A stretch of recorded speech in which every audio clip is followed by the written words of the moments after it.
Tonight's broadcast is brought to you by the Cavendish Group of Companies. Let's shake on it.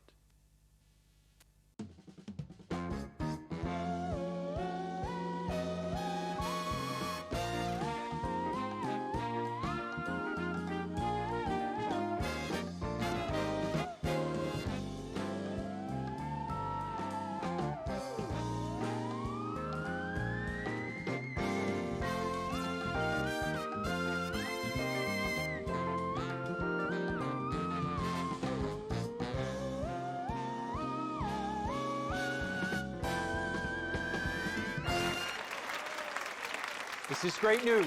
It's great news. Ladies and gentlemen, please stay tuned for a live television first as we attempt to commune with the devil. But not before a word from our sponsors.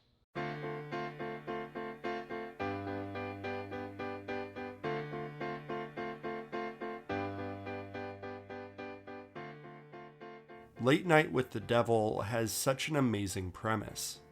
It opens with a documentary-style narration, exploring the rise and fall of a 1970s late-night host.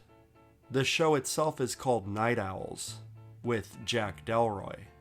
And after 6 seasons, his ratings have never been able to match Johnny Carson. We learn about his frequent visits to the Grove, an elite camp for the rich and powerful. We learn about his relationship with Madeline, who eventually dies of cancer. And now with his career in freefall, he's making a comeback on Halloween night, 1977. He hosts an occult-themed special that'll either boost his ratings or end his career. Late Night with the Devil is that fateful long-lost episode, in its entirety, with never-before-seen footage taken behind the scenes. And that's the movie. It sounds like a lot of fun. The movie grips us with the premise right away. They clearly break down exactly how this movie is structured. Obviously, it's stylized exactly like one of those real shows.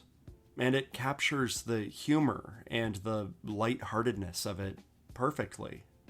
The look, the sound, the feel, everything just clicks. The two hosts are a ton of fun and they have this wonderful, strained relationship. I like everyone else here too, starting off with our first guest. We have a psychic that attempts to commune with spirits connected to the live audience. There's this escalation where you believe he's a complete fraud. But then you start to wonder if this guy is actually sensing something, and alarm bells start to ring. We have our skeptic, a very pretentious ex-magician that refutes any claims to the supernatural. He's a bit over the top and annoying, but he did grow on me. Then there's the parapsychologist who wrote the novel Conversations with the Devil, and her latest subject for her new book, Lily, who survived a cult mass suicide, who believes she is possessed by a demonic spirit. Lily's great. I love how she just stares right into the camera. And it's from here that everything goes straight to hell. And it's a complete blast from start to finish. This movie has a consistent sense of humor, and just generally a fun tone. But it's also legitimately gripping. The behind-the-scenes footage gives us a nice break and a change of pace, switching out the style and watching our characters break character. This is where there's some nice drama. And by breaking the fourth wall, it gives us an inside look into the chaos behind the scenes. In this way, it's set up like a stage production. And the movie is way too short for this to start feeling tiresome or repetitive. As the episode unfolds, it quickly loses its original structure, with the spotlight moving between each guest with each new horrifying demonstration. If you like these characters and you like the general tone of the movie, you're going to have a good time. But it can be a little divisive. For a found footage movie that's pretending to be an authentic episode of Late Night, it's really not believable. It's stylized like an old episode, sure, but it's filmed like a movie.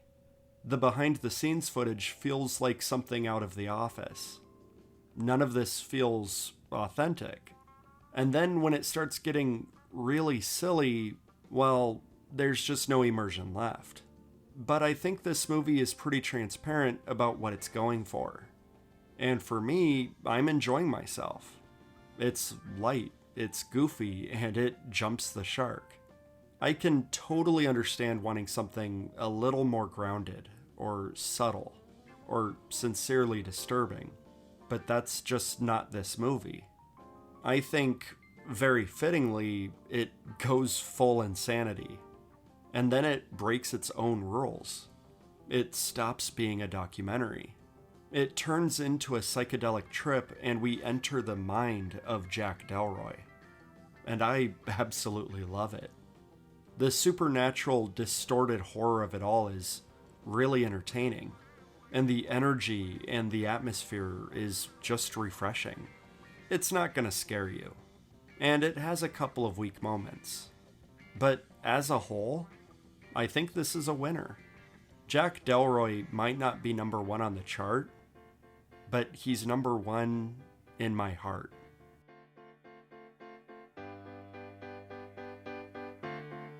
Write another song for the money. Something they can sing, not so funny.